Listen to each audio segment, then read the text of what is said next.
You're still supporting your adult children, and maybe that support is helping them through a difficult season.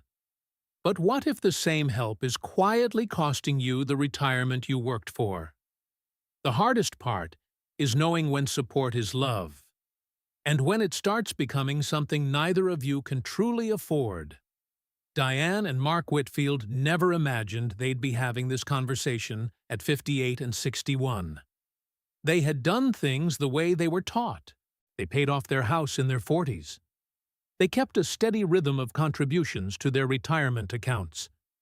They pictured a quiet, unhurried decade ahead, the kind where mornings belong to no one but themselves. Then their daughter, Sarah, went through a divorce. She needed somewhere to land, just for a few months, while she found her footing. Diane and Mark didn't hesitate. Of course she could stay. Of course they'd help with a security deposit once she found her own place. Of course they'd cover a few bills while she got back on her feet. That was almost 3 years ago. Sarah has her own apartment now, but the monthly transfer never really stopped. Sometimes it's rent. Sometimes it's her car payment. Sometimes it's just enough to get her through to the next paycheck. Nobody ever sat down and decided this would become permanent. It simply never had an ending point. Mark still remembers the exact moment the pattern started to feel different. He was reviewing their retirement statement one evening, the same way he did every quarter, and he noticed the balance hadn't grown the way it used to. Nothing dramatic, just a little slower, a little smaller, month after month. He didn't say anything to Diane at first. He told himself it was temporary, that things would balance out once Sarah was fully back on her feet. But somewhere in the back of his mind, a quiet worry had already taken root. This is not a story about a daughter taking advantage of her parents. Sarah loves her mom and dad, and in many ways, she doesn't fully see how deep the pattern has gone. This is a story about how quietly, almost invisibly, a temporary bridge can turn into a permanent structure. One that starts to bend under weight it was never built to hold. Saying no is one of the hardest things a parent can do. It goes against instinct. You remember your child as a toddler reaching for your hand, and some part of you never stops wanting to catch them before they fall. There's the guilt that creeps in from old decisions, old arguments, old versions of yourself as a parent you wish had been different. There's the fear that pulling back might create distance, that your child might feel abandoned at the exact moment they need you most. And underneath all of it is something true. Life really has gotten more expensive for this generation. Housing costs more. Wages haven't kept pace the way they once did. Parents see this clearly, and they want to soften the landing for their kids in a world that feels less forgiving than the one they grew up in. None of these feelings make a parent weak or foolish. They make them human. Love doesn't come with a formula, and there's no shame in wanting to make your child's life easier. But here's the thing worth sitting with. Not every kind of help is the same kind of help. There are moments when stepping in is exactly the right thing to do. A serious illness, an accident, a layoff nobody saw coming, a sudden separation, a real emergency that has nothing to do with poor choices, just the ordinary unpredictability of life. Helping an adult child through a genuine crisis, supporting them while they finish a degree with a clear plan behind it, offering temporary help with childcare, standing beside them during a career transition, these are not signs of a problem. They're what families are for. Independence was never meant to mean total separation from the people who love you. The real question isn't whether you help.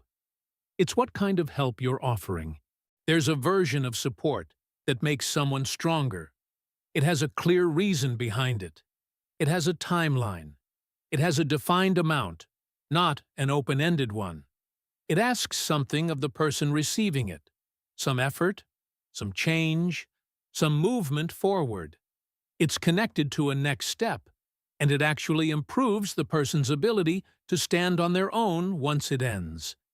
And then there's a version of help that, without anyone intending it, keeps someone exactly where they are.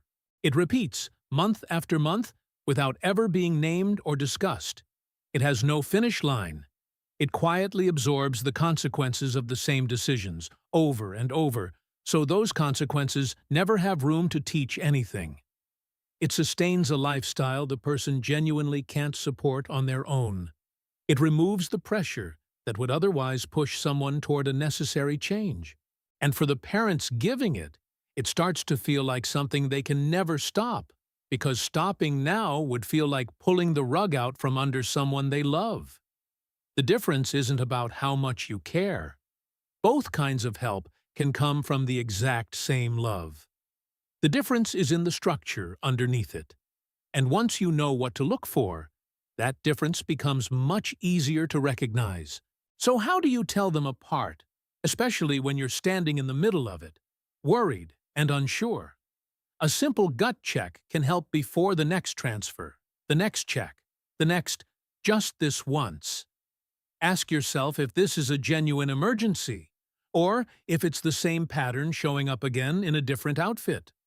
Ask whether this particular round of support is leading somewhere toward an actual exit, or whether it's simply refilling the same tank.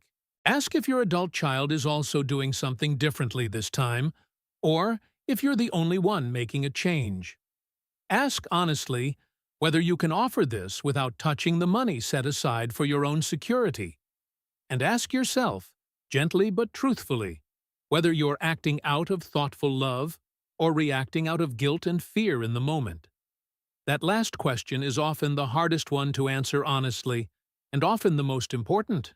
Now, let's talk about what this pattern can actually cost, because the cost is rarely just the number on the transfer.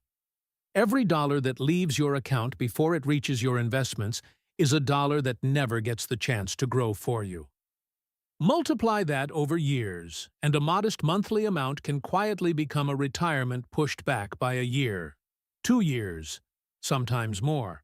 It can mean a thinner cushion for the medical costs that tend to arrive later in life, at the exact moment when a cushion matters most.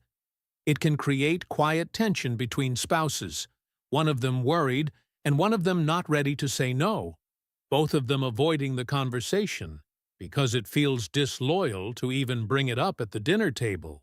It can mean lying awake at night doing quiet math you never wanted to be doing at this stage of your life, wondering if you'll ever feel free to actually spend the money you saved, even on yourself, even on the trip you always promised you'd take once the house was paid off and the kids were grown. It can mean watching the calendar for retirement quietly move further away, not because your plan failed, but because the plan kept absorbing someone else's monthly gap. And in the more uncomfortable version of this story, there's a real irony sitting underneath it all. Parents who quietly sacrifice their own financial security in order to protect their children today may end up needing those same children to support them tomorrow. The very thing they were trying to prevent becomes more likely, not less. Nobody sets out for that outcome. It arrives gradually, one understandable transfer at a time, until one day the numbers simply don't work the way they used to. None of this means the answer is to close the door. It means the help needs a shape. Start by deciding, together as a couple, what the actual number is, an amount you can offer without touching what's set aside for your own future. Give it a time frame, not an indefinite one. Name what it's actually for, out loud, so it isn't vague. Ask for something in return, not as a punishment, but as a partner in the plan. A next step your child agrees to work toward. Set a date to check back in and see how things are going. Protect the money that's earmarked for your essential retirement needs as if it has a fence around it, because in a sense, it does. Be cautious about taking on new debt on someone else's behalf. And remember that some of the most valuable help doesn't come out of a checking account at all. Sitting down together to build a budget, helping polish a resume, making an introduction, offering steady childcare for a season while your child gets back on track. Sometimes the most useful thing you can give isn't money. It's your time, your experience, your presence. Boundaries here aren't about punishing anyone. They're about building something that can actually hold weight for both generations over the long run. A bridge without any structure eventually collapses under the very people it was meant to carry. For Diane and Mark, the shift didn't happen overnight. It started with one conversation, then a second one a few weeks later when the first didn't quite land. They agreed on a number they could genuinely afford. They set an end date 3 months out, and they talked with Sarah about what would need to change on her end during that time. It wasn't a perfect conversation. There was some awkwardness, even a little hurt in the moment. But 6 months later, the transfers had stopped. Sarah had adjusted her budget, and something else had quietly returned to the Whitfield household. The sense that their future was, once again, their own. If you're not sure how to start this conversation, it can be as simple as this. We want to help you through this moment, but we also need to protect our own future. Let's agree on what we can offer, for how long, and what the next step looks like from here. Said with warmth. That sentence isn't a rejection. It's an invitation to build something more honest together. Protecting your retirement doesn't mean loving your child less. It doesn't mean standing back and watching them struggle without reason. Healthy support was never meant to remove every difficulty from someone's path. It was meant to be a bridge, something that carries a person across a hard stretch and sets them back down on solid ground, walking under their own strength again. You can be generous and still be wise. You can love deeply and still hold a boundary. The two were never in conflict. They were always meant to work together. If this conversation feels familiar, share in the comments where you personally draw the line. Where do you think healthy support ends and financial dependence quietly begins? And if you know someone who might need to hear this today, consider sending it their way. It might be exactly the conversation they've been needing to have with themselves. You will also find 2 helpful books linked in the description below if you'd like to go deeper into money psychology and healthier boundaries. And if videos like this one are useful to you, consider subscribing so the next conversation finds you when you need it.